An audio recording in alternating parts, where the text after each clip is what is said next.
Yo people, welcome back to another video on the channel. Today, as you can tell by the title, we're going to be talking about things we learned from Man United versus Tottenham. And before we get into the video, I just want to say thank you guys for hitting 100 subscribers. That just shows me that you guys like the content. And yeah, before we start this video, make sure you leave a like, subscribe if you haven't already, share it to your friends. And yeah, let's just get straight into the video, man. Alright, so the first thing we learned from Man United versus Tottenham is that Ten Hag is a very, very stubborn coach, man. Like, Ten Hag is on thin ice with me. And listen, this manager doesn't understand what he's doing. Like, to me, he doesn't understand what he's doing. To go back into this game with the same lineup from the last game against Wolves where they played through our midfield, it wasn't the right call. And you can tell that this guy hasn't managed at the top level before. And it's showing.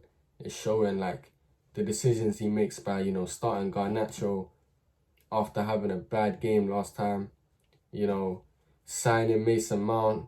Like, all of these things are very, very concerning. And listen, for him to take this team to where it needs to be, I don't see him doing that. And this game was such a horrible game to watch, In terms of our style of play, like Ten Hag, he said he wants to do transitional football, but I haven't seen anything.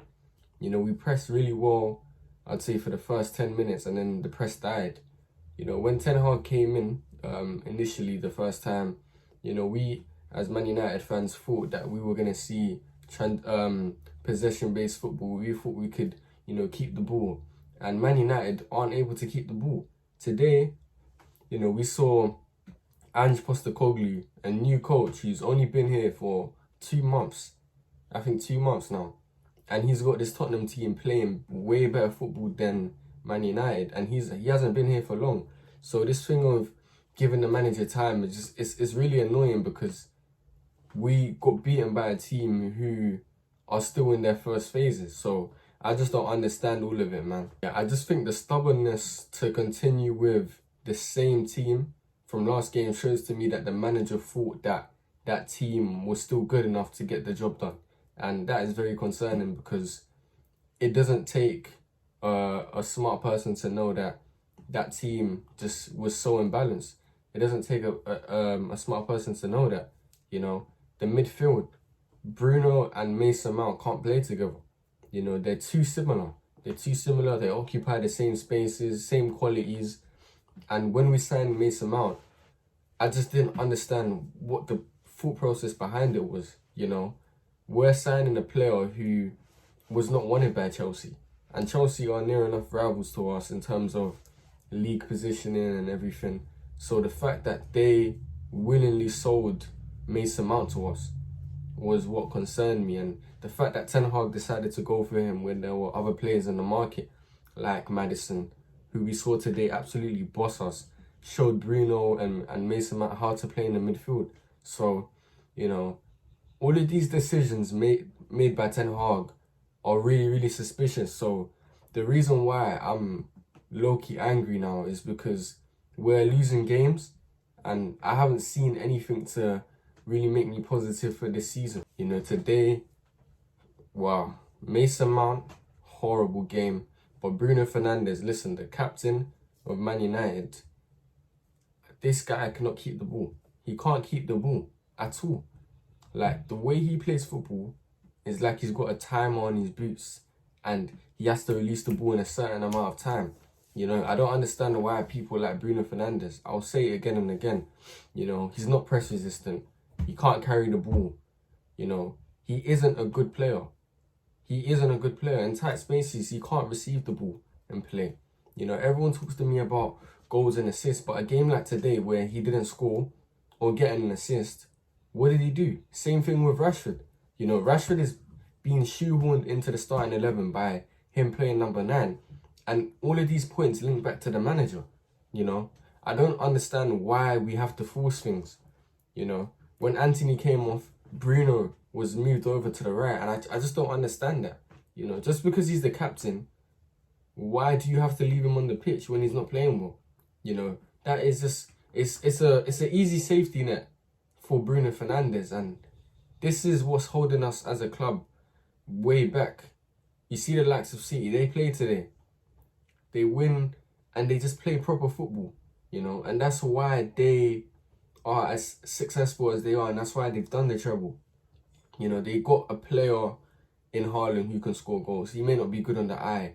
They've built a system around specific players and they have a clear way of playing football. When you look at Man United, you don't know who a Man United player is. You look in the transfer window and we get linked to every single player possible because we don't have a style of play. And again, links back to the manager. So today, I can only blame Ten Hag. I can only blame Ten Hag because he was the one that put out this lineup.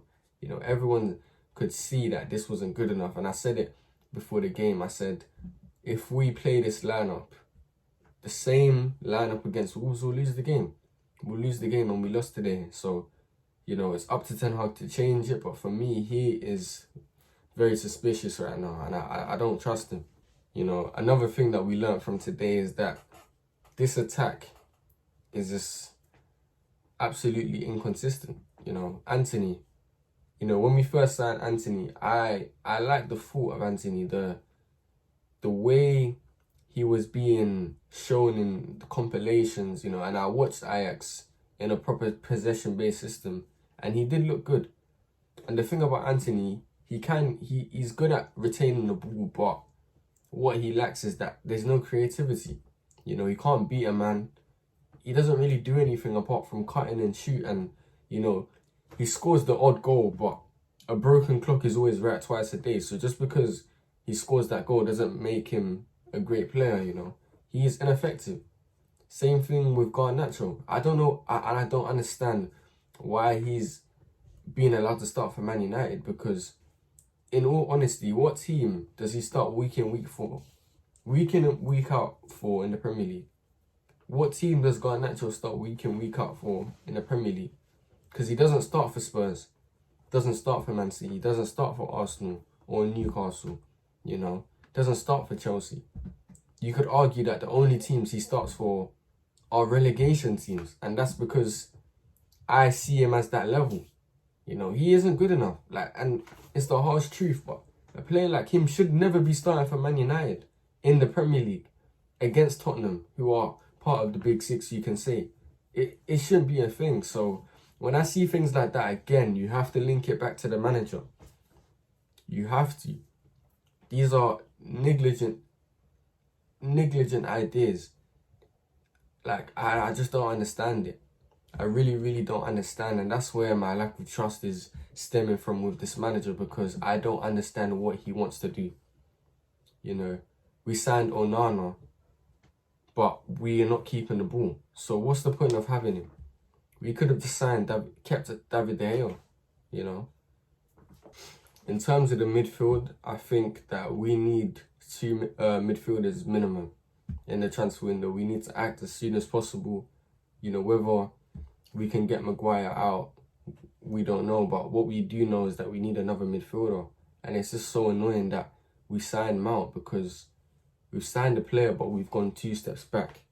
You know, it's only at Man United where we could sign a player, and now we have to sign more midfielders to replace Mason Mount. You know, we're getting linked to Amrabat, Gravenberch, and these are players who can play on the ball. You know, this is what Man United need, players who can keep the ball under pressure. You saw it countless times today against Tottenham. They kept the ball. They kept the ball so well.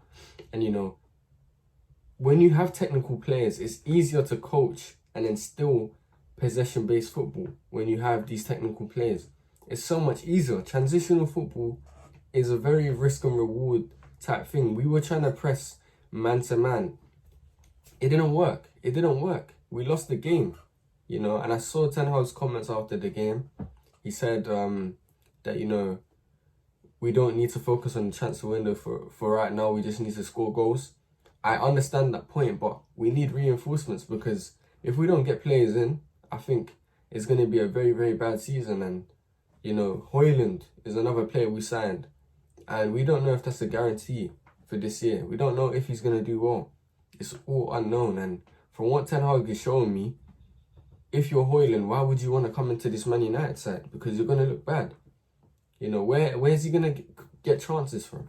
You know, this fan base, we had Pogba, a player who could put his foot on the ball, carry the ball, you know, create, defend. He could do everything. He was the package. And when he left, I said that we needed at least 3 players to replace him, 3 midfielders to replace him. And you know, right now we're looking to sign Amrabat and Gravenberch. Gravenberch is a similar type player to Pogba, and it's like, you know, we're just going back as a football club, and it's really, really draining because when you see teams like Man City just winning everything, it's annoying because Man United can get there. It's not a thing of money. I think it's a thing of structure. You know, hopefully with the club getting sold, you know, we can see a change quicker. But listen, the Glazers didn't pick that side today. The Glazers didn't pick the team. It was Ten Hag. So, you know, overall, yeah, for this loss, I'm going to have to blame Ten Hag because all the points I've mentioned link back to him. They all link back to him. His decision making, you know, why is he not starting Sancho? Why is he not starting Sancho? Sancho was arguably our best player in pre-season. You know, he played well in the false 9. You know, he was able to keep the ball and play well. You know, he scored and he hasn't started a game. And when he's come on the left wing. So what's the point in playing him in the false 9 in pre-season if you're going to play him on the left wing, you know? So these things make me question the manager. And me personally, I don't understand what he wants to do. And my patience is going very, very thin with him. You know, next game we're playing Nottingham Forest. We'll win that game. And then the game after we have Arsenal away. So if we're going to sign Amrabat, we need to get him now because ideally I would want him to play against Arsenal where we're going to have to defend a lot of the time and be very, very efficient on the counter. And that's going to be difficult with the attackers that we have because they can't convert, you know. Ten Hag wants to build his team similar to the way Liverpool play, but we haven't got the attackers for it. We haven't got those guys who can put the ball in the back of the net consistently. You know, Rashford scored 30 goals last year, but, you know, he's not a consistent player. We can't rely on someone like him. And the fact that we've given him a new contract based off of just 1 season just shows the state of this football club. So I'm not really surprised by the result, but Ten Hag needs to change things immediately or the fan base is going to turn on him. And that is the end of today's video. Make sure you subscribe. Get me to 200 subscribers. That is the next milestone. I'll appreciate that. Like the video as well. And yeah, I'll see you in my next video.